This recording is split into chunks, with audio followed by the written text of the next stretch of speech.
standing right there. Do you want any right here? Is there any way to move back some feet to the No. seats? They all.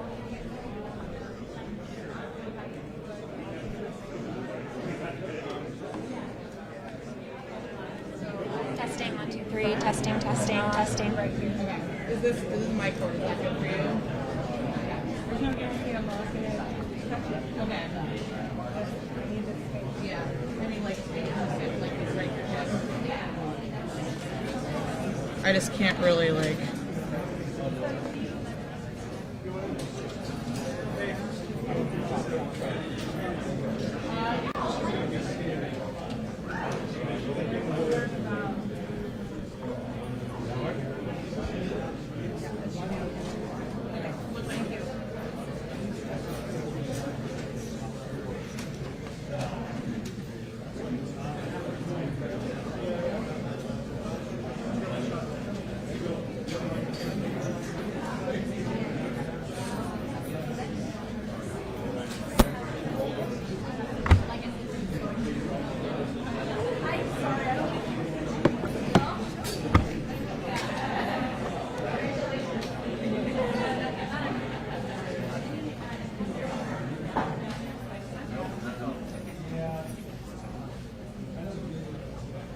I'm going to set it right here.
Minutes.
Good evening.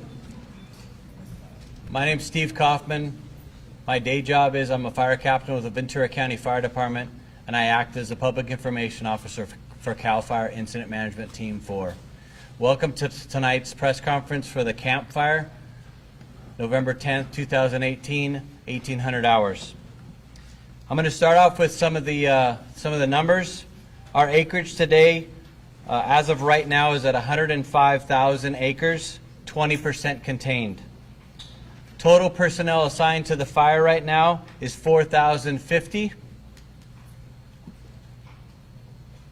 Cost to date is approximately $8,089,294.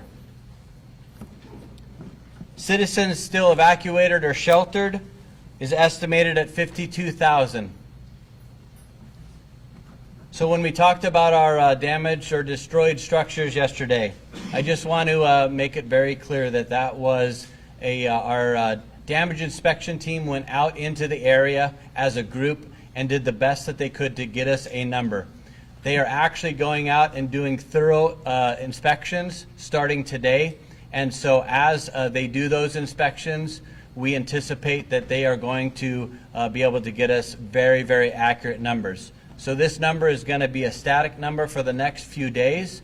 And as we get those numbers, if they start to increase above our estimate that we had yesterday, then we'll share those numbers with you. Those numbers today are 6,453 single-family residents destroyed. Non-residential commercial properties, the number is 260. Which gives us a grand total of 6,713. I'd like to now bring up our operations chief.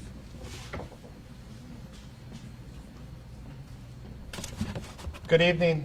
My name is Josh Bischoff, Battalion Chief for CAL FIRE in the Riverside Unit. I serve on IMT 4 as an Operations Section Chief. I'll go over the operations for today. Starting at the heel of the fire along the 70 corridor and it held along the top portion of the 70 corridor down to the Barty's Bar area where we had that slop over yesterday. That area continued to grow and move down into the Big Bend area. We were engaged in active structure defense and perimeter control in the Big Bend area. Due to the increased fire behavior in that area, we did have to add additional evacuation orders for the Berry Creek and Brush Creek and Hart Mill area. Continuing on around the bottom of the 99 corridor, we had another successful day of holding the containment lines along 99. We had a strong emphasis in Paradise, going through, making sure that everything that was saved, we continued to mop up and patrol around and work in that area. Moving around to the 32 corridor, as we went up the 32 corridor, we did have some active fire activity pick up in the Santos Ranch area. We have been working to establish containment lines on that area, but that area did pick up a little bit. From there into the bottom part of Magalia, there's continued work done in the steep, inaccessible terrain that runs there below Magalia. We did have some increased fire activity, and we continue to try and use tactics to suppress that activity and come up with plans to aggressively fight that. We did have across from Magalia up onto the top of the ridges above that worked back down towards Flea Mountain. We had some air this afternoon where we were able to fly air tankers. A majority of the fire today was under heavy dense smoke and limited our aircraft use, but we were able to fly air tankers across the top portion of the fire. We've had very minimal fire spread to the north across the top portion of the fire, and we're able to use the retardant to keep that in check. Big emphasis for today was the potential red flag warnings and weather for tonight. We ensured that we brought in additional resources into communities that will be threatened and are evacuated. We did mention the additional evacuations we did, and we just ensured that we reinforced any lines that could be threatened tonight due to the wind and weather. Thank you. Good evening. My name is Alex Hoon. I'm a meteorologist with the National Weather Service in Reno, Nevada. I'm here serving as the incident meteorologist for CAL FIRE Incident Management Team 4. So the big news for the weather is the red flag warning that goes into effect tonight. It begins at 10 p.m. tonight and goes through 7 a.m. Monday morning. The red flag warning, what does a red flag warning mean? It means that there is critical conditions that lead to extreme fire behavior. This is a warning that we put out for the fire agencies to let them know that the critical weather conditions are coming, and it's going to exacerbate the fire weather or the fire conditions that they're going to be dealing with throughout the day. Actually, so the red flag warning begins at 10 p.m. tonight and goes all the way through 7 a.m. Monday morning. We are expecting strong northeast winds gusting up to 50 miles per hour in the higher elevations, gusts up to 30 miles per hour in the lower elevations for tonight, and then going through the day on Sunday and all the way into Monday morning as well. So these very strong winds combined with very dry conditions are going to create those critical conditions for firefighters working over the next 24 to 36 hours. So just to sum up, the red flag warning remains in effect. There's going to also be okay. Thank you very much. That's all I have for the weather. Thank you. Good evening. My name is Jonathan Pangburn. I'm the unit forester for CAL FIRE San Benito Monterey unit, and for the Camp Fire, I am acting as the fire behavior analyst with CAL FIRE Incident Management Team 4. Our job is to work with the incident meteorologist to analyze the weather along with the fuels and topography to consider how the fire is going to behave and where we think it is going to be moving. Today we saw increased activity along the Highway 32 corridor as well as in the areas along the Feather River Canyon. We're going to expect that to continue with the winds out of the northeast, pushing the fire down the Feather River Canyon as well as down Butte Creek near Highway 32. In addition, when the winds are pushing toward Lake Oroville, we're also concerned about it running along Highway 99 corridor into the areas of toward Oroville and Berry Creek. Thank you. Good evening. My name is Lisa Almaguer, and I'm the Public Information Officer for Butte County Public Health. I'm here tonight to speak with you about poor air quality caused by the Camp Fire. We're experiencing a low-lying layer of smoke, in part due to the cooler temperatures and the reduced wind.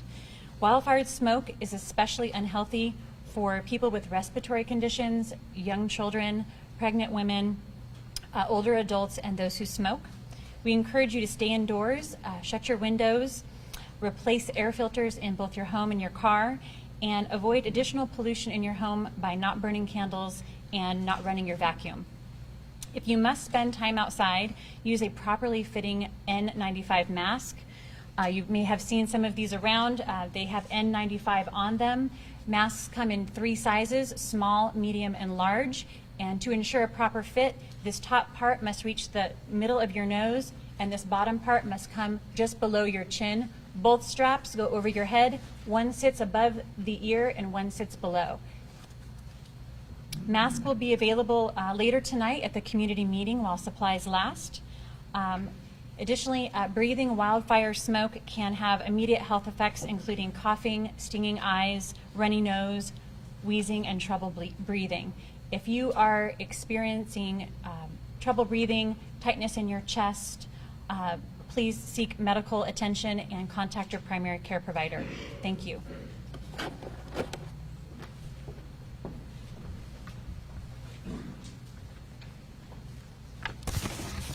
Good evening, everybody. My name is Corey Honey, and I'm the Sheriff Coroner of Butte County. So, as I've said in our previous press briefings, the information that I'm going to provide you today is the best information I have, but this continues to be a dynamic situation, changes rapidly, and so anything I tell you today is subject to update or revision as more facts come in.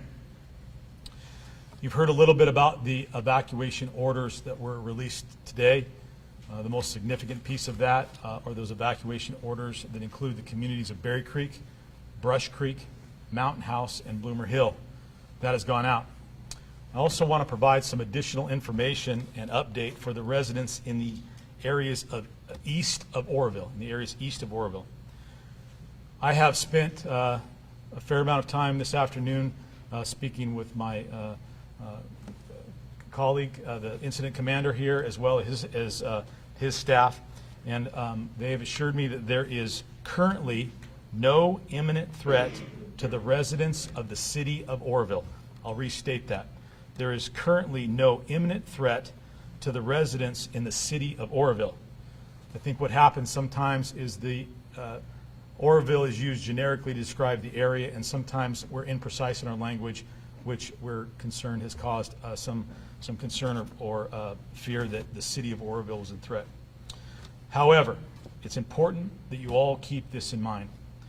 Weather forecasts are predicting another 1 to 2 days of strong northeasterly wind, which has the potential to create explosive fire behavior similar to the conditions that occurred on Thursday.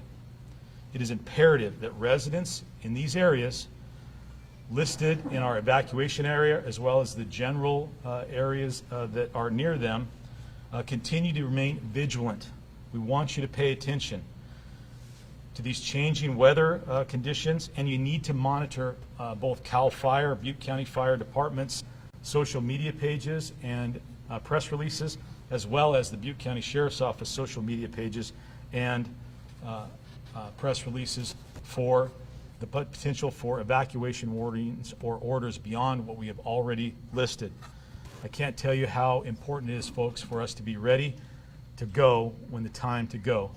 And we saw in Paradise that fire was so far ahead of us that it was hard to get those warnings out.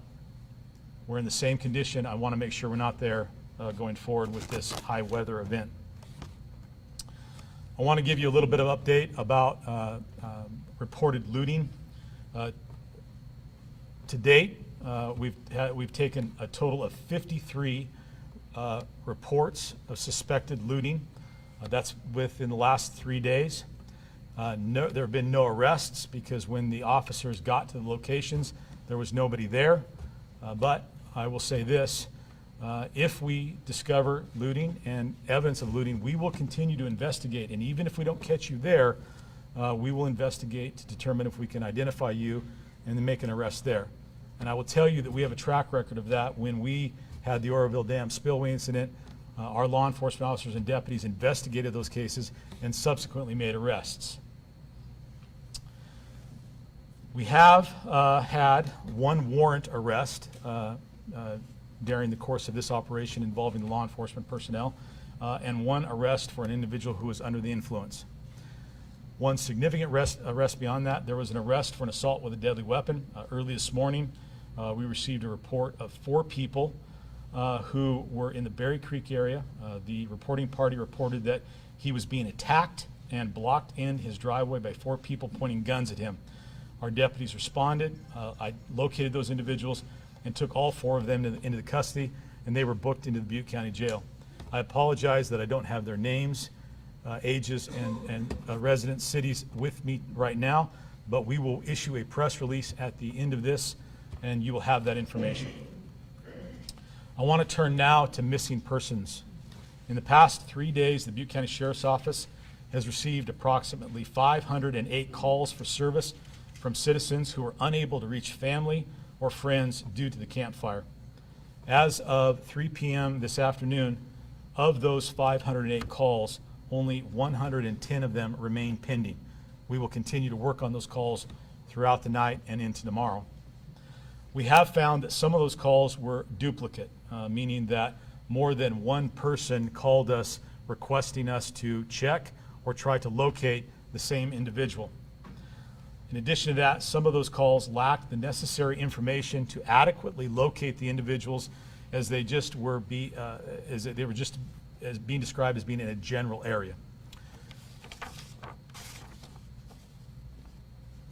In addition to that, some of the calls that came in lacked information about what residence that person might have been. That resulted in us not being able to go to that location and begin our search. I am happy to report that through investigation, we've been able to confirm approximately 70 people who were previously reported missing have now been located and are safe. I know that at least 10 of those individuals were located by investigators in the local shelters. Now, as we continue our effort, we're going to continue to monitor and try to work with the local shelters to identify people who are there and match them against the missing persons report that we have, hopefully so that we can close those cases and reunite those individuals with their friends and families. But I need to bring up a point that has emerged tonight in speaking with my colleague, Chief O'Brien from Chico Police Department. What we're seeing is, I think, best described as freelance or independent shelters popping up. Oftentimes, churches or other groups want to shelter people. And I want to tell you that that is an incredible thing. We appreciate the fact that members of our community are coming out and they're trying to help these displaced citizens by providing shelter.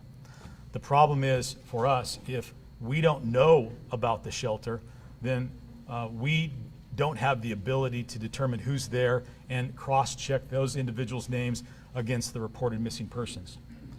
So what I would ask is that if you are a group, a community group, a church, and you have stood up a shelter on your own accord, out of the goodness of your heart, we appreciate it, but please contact the Butte County EOC and advise them that you have a shelter and how many people are there. You can contact the Butte County EOC by calling 538-6613.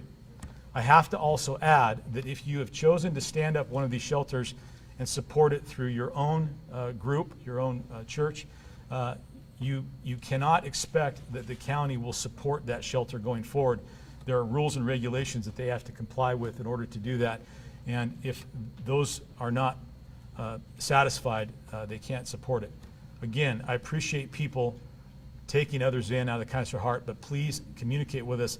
Let us know where you are and who you have so that we can hopefully reunite people who've been reported missing to their loved ones. I now want to talk with you about our own ongoing effort to identify and recover casualties from the Camp Fire. And so we have had 4 coroner search recovery teams made up of law enforcement and coroner's investigators from throughout the state assisting us in our search over the last day and a half. We are calling in an additional team tomorrow to expand our capabilities.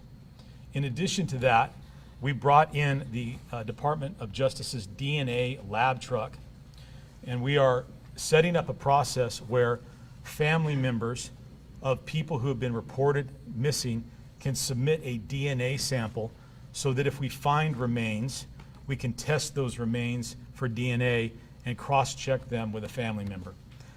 We will provide more information about how those family members can provide DNA samples in future briefings.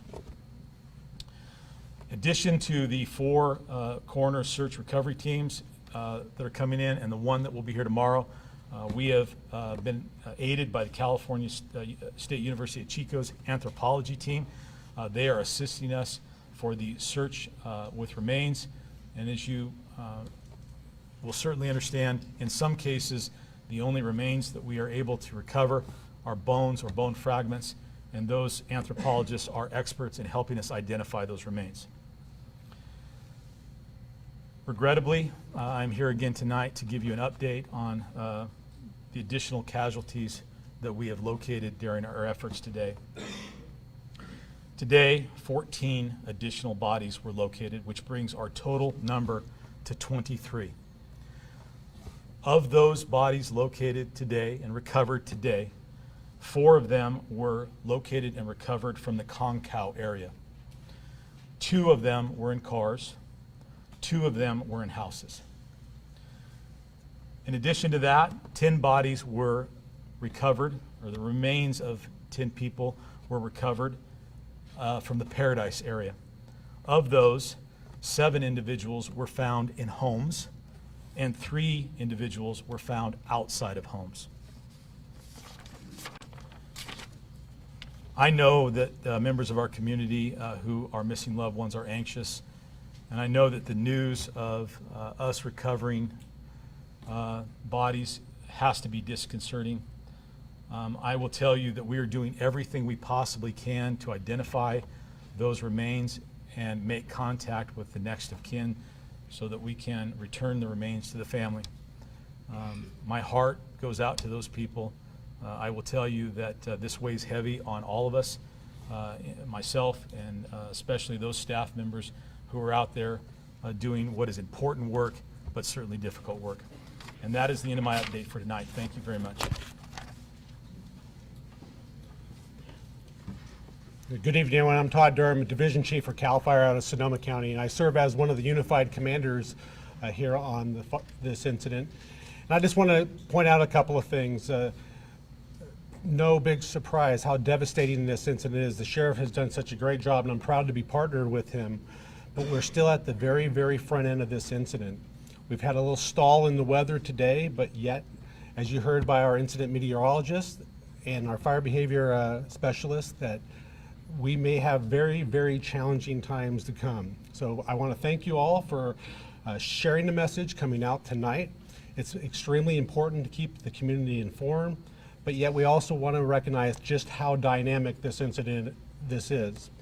And we refer to the dynamics quite a bit, and what that means specifically to this as we share messages, as we're sharing a message now, that fire is still growing. The rescue efforts are still continuing. People are still, in some areas, trying to get back into their homes. We're trying to refine the numbers, but we're not done yet. So I appreciate your continuing coming out. I also want to share that in addition to the Butte County Sheriff's Office, the Paradise Police Department, and CAL FIRE, starting tomorrow morning, our next unified commander will be a representative from the United States Forest Service. As you know, there's fires on both sides of the Feather River Canyon on Forest Service lands, and we're going to continue to partner with them as well as the two law enforcement agencies early indicated. Thank you very much. As we conclude this meeting, I want to announce that following this meeting at 7:30 at the Loxham Auditorium at Chico State, we're going to be holding a community meeting. If you'd like to attend, it's first come, first serve. There's limited seating. Parking will be available on the campus, and we will have the N95 masks available on a first come, first serve basis. At this point, I'd like to open it up for questions. I will repeat the question, and then the discipline that's going to answer the question will come up and answer the question. President Trump tweeted today that he's considering cutting federal funding to California to fight wildfires because he says the Forest Service has been mismanaged over the years. Any reaction from somebody there about that tweet and how it could impact the future of firefighting in the state?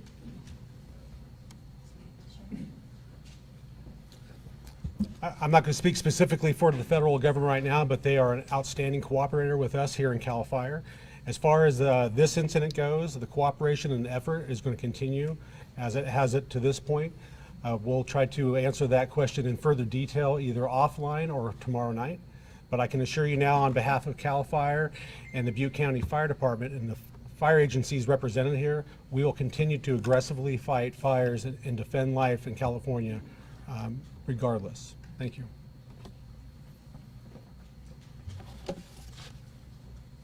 If I may, obviously the red flag conditions are going to continue in the next couple of days as we've heard with the strong winds.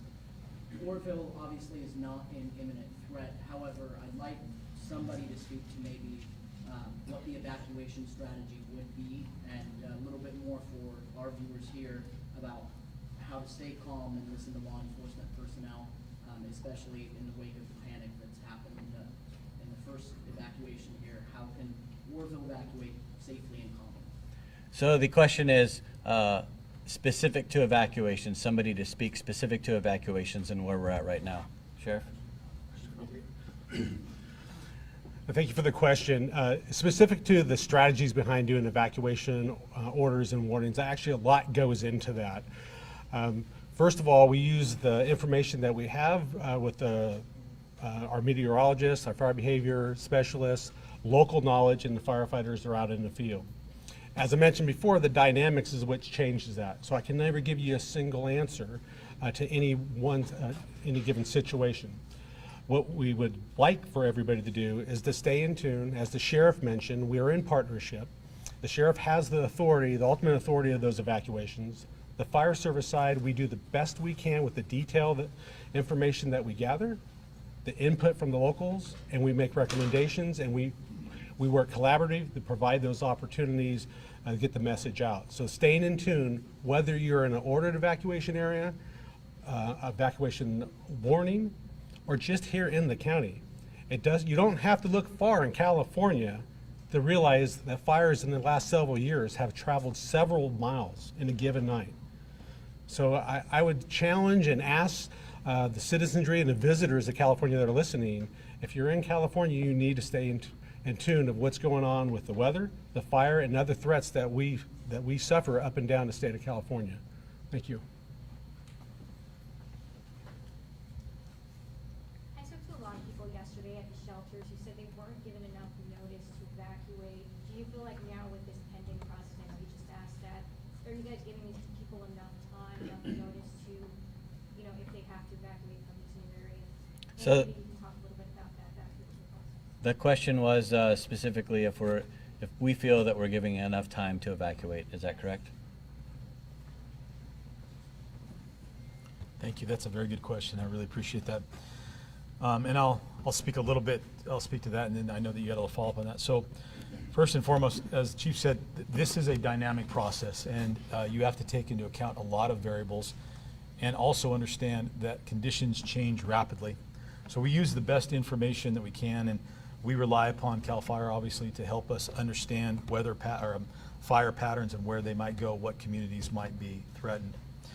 We also are very cognizant of the impact it has on people to receive an evacuation warning or an evacuation order, and also are cognizant of the fact that if you go too wide and order an evacuation of too large an area, you can create problems in that regard.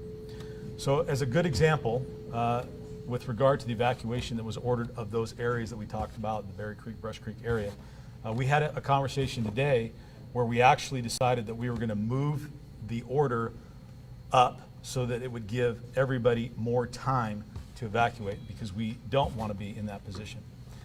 The fire that we were dealing with in Paradise moved so rapidly that we were chasing it. We want to be ahead of anything that goes forward.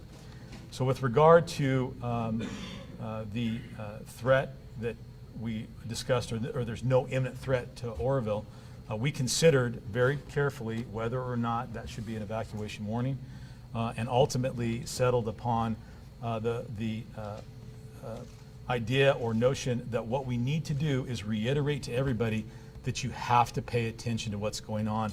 You have to be ready to go. And with regard to the citizens of Oroville, unfortunately, over the last year and a half, they've had to be evacuated numerous times. They've been evacuated with the Oroville Dam spillway incident, and then some fires that resulted from that. We put in place a comprehensive evacuation plan for that affected area. We've messaged that. We've talked to people about that. The citizens should be well aware at this point in time of what zones they're in, what evacuation routes there are, what public assembly points we have, and should we get into a situation where we issue a warning or subsequently issue an order, we would utilize that same plan. We have plans in place to do that if necessary, but I'm going to reiterate it because I want to keep telling people over and over and over again, you have to be ready, and that means make sure your car's got gas in it. Make sure you have medication. Make sure you have money or some means to pay what's going on. If you've got important documents, get them gathered up. If you've got pets, make sure you've got a place for them so that when the time comes, if it comes, you can get out and you can get out safely. Because quite frankly, folks, I don't like having to get up here every night and tell you about more bodies that we're recovering. We're serious about this. When we give an evacuation order, we mean it. But on the other side, we don't want to give an order if we don't think that there is a high likelihood or a probability that would happen. Fair enough? Thank you. out an area called Concal, and I was just wondering if you could describe where that is, what the conditions were like there, and if you're supposed to spell it for us, just so we got that correct. It's where the additional lines were found. Well, this is my county, and I'd be happy to tell you about Concal, yeah. Yeah. So Concal is an unincorporated community within Butte County. If you go up Highway 70, it is within that area. It is a rugged, mountainous community. Population is spread out. Ultimately, the fire moved through there very, very rapidly. I wasn't there when the fire was moving there because by the time I got noticed, it was moving. It had jumped the canyon and was moving up towards the Paradise area. But that's, I think, a general idea of what you're looking at in Concal. And how far away is it from Paradise? Well, as the crow flies, what do you? Well, Concal, right there. right. So it'd probably best, but Concal is right here, and you asked the spelling. It's C-O-N-C-O-W, and so there's a canyon between it. But as the crow flies, what's the scale?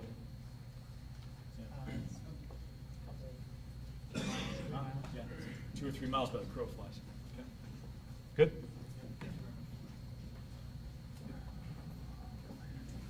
Hi, I'm wondering what kind of discussions you are having with PG&E right now.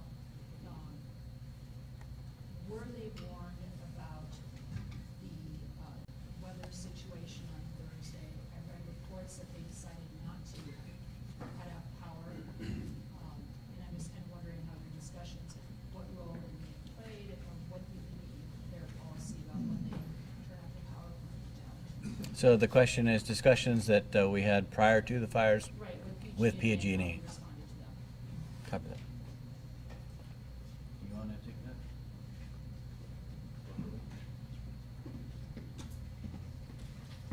Hi, my name is Garrett Scholl, I'm Division Chief here at Butte County CAL FIRE and Butte County Fire Department. We were in contact with PG&E prior to this incident, and they made us aware of their intentions and kept us up to date. Their decision, I believe, was not to, in this area, turn off the power, and that was their decision. There was no recommendation of CAL FIRE, the local fire department, to do any of that. Did you give them a recommendation? No.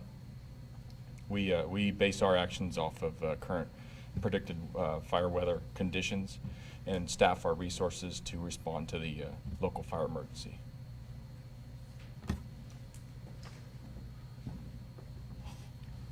Just Just a follow-up to that question, are there current plans to expand or to cut off power? Do you have plans right now to endanger areas or where the fire is headed? So if I heard you correctly, the question is about any current plans as it relates to this incident. With power, yeah.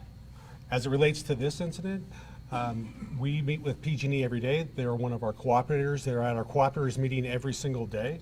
And so they get updates and information is shared every day about current threats and what those possibilities or probabilities can be. At the same time, them, along with other utility companies, we have a meeting with them on those areas that they can come back into the fire area to help restore the infrastructure so we can get the citizenry back into their homes safely. Any other questions about PG&E and their action stuff would probably be best directed directly to PG&E because I wouldn't want to speak on their behalf. But as it relates to this incident, they're here with us and in discussions every day and working as a good cooperator. If I may, there are a lot of law enforcement personnel here as well as fire personnel. I was wondering if somebody could speak to the cooperation between the two different sides of first responders and how you all work together to keep people safe and to help clean up after a disaster like this. So the question is, how do law enforcement do both of you want to take it? Tag team that a little bit? Yeah. Sorry, finish.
So we're very happy to have them come in. But one of the amazing things in my view is how well we tie both or all of the disciplines together, because it's in addition to fire, you also have the EMS side of it and the law enforcement side of it. We have I have staff, my colleagues who are here today, the Chief of Police from Paradise, Eric Reinbold, Chief O'Brien from Chico Police Department.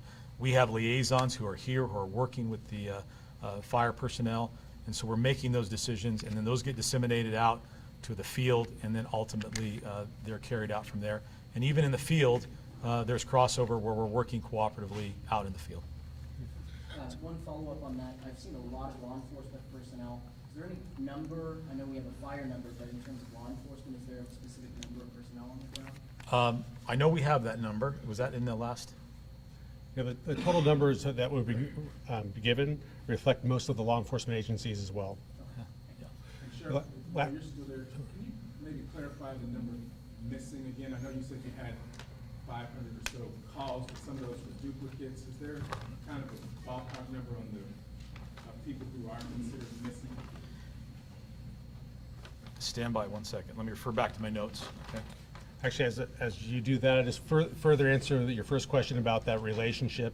Even specific to CAL FIRE teams, we speak of the CAL FIRE incident management teams. There's 6 of them here in the state of California. You commonly refer to, and you see our patch, but those teams are actually made up of fire and law disciplines, both state and local law. So CHP, local law, PD, local fire departments, and CAL FIRE make up CAL FIRE incident management teams. So as I'm looking through my notes quickly, and forgive me, I don't have that number, but I'll get it to you, and I'll give it to you offline. Okay? Thank you. We heard reports of the Paradise Reservoir being dried up. Does that have anything to do with firefighting efforts? The question is reports of the. Reservoir being dried up in Paradise? Do you know anything about the reservoir being dried up in Paradise? Anybody? To my knowledge, that's not the case, but what you may have been hearing is the water system had been compromised with the power being out. And so we have worked together with the utility companies and CalES to get pumps and generators to restore the system. Was that tough for you guys? It's another task to be handled. Just a quick clarification question on some numbers. The 50,000 people evacuated, does that include 27,000 people in Paradise? And then is there any official confirmation on 6,700 structures destroyed being the largest amount of structures destroyed in any fire in state's history? So there's 2 questions here. The first question was the 52,000 people that are evacuated. That includes the citizens of Paradise. Okay.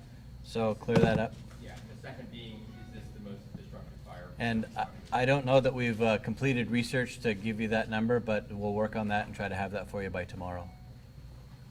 What do the areas of Concow and Berry Creek look like? Are they similar to Paradise as like completely gone?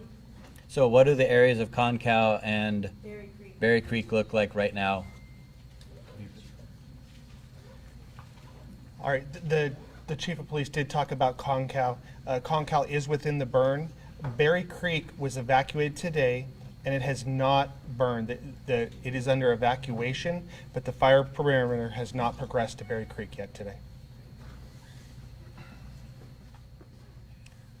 I know it's a delicate situation, but the 23 people who have died in this fire, are you releasing their names? And if so, how will you be doing it? So the question is, are we releasing the names of the fatalities from the fire?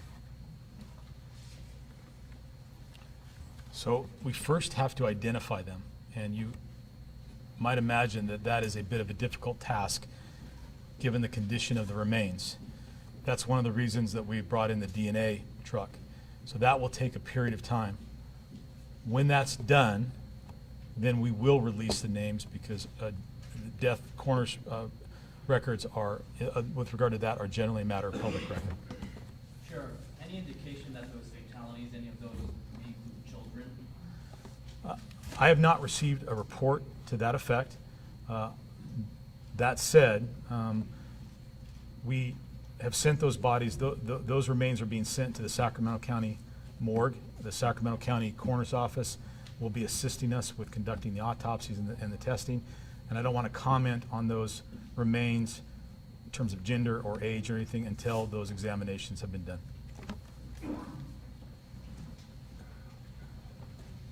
Okay, one last question. Yeah. This is, I guess, a question for Sheriff and CAL FIRE. How do you deal with people that have stayed behind, and you run into them, say, outside their house in an evacuation zone? And how do you deal with people that are entering evacuation zones that didn't stay behind? So how do we deal with people that have not left and stayed behind, and how do we deal with people that want to go back into the area? Is that correct? Or have gotten back into the area through like a back road or something? That is a great question. And I'm going to tell you that it adds to our challenge. People who decide to stay, I understand the desire to stay and protect your house. I do get that. The problem is this goes on when they're out wandering around or looking around, maybe examining their neighbors' properties and things like that. They're often confused as people who might be looting, and so that creates issues for our law enforcement officers because we have to go and check those individuals out. In addition to that, we can't allow, once we have ordered an evacuation area, we can't allow people to go in and out, in and out. And so if they choose to leave, we're not going to allow them back in. As far as people who are on the, who chose to evacuate, we appreciate that they did. We can't allow them to go back in until the scene is safe, or until the area is safe. And a lot of people have this belief that once there's no visible fire, they should be allowed to go in.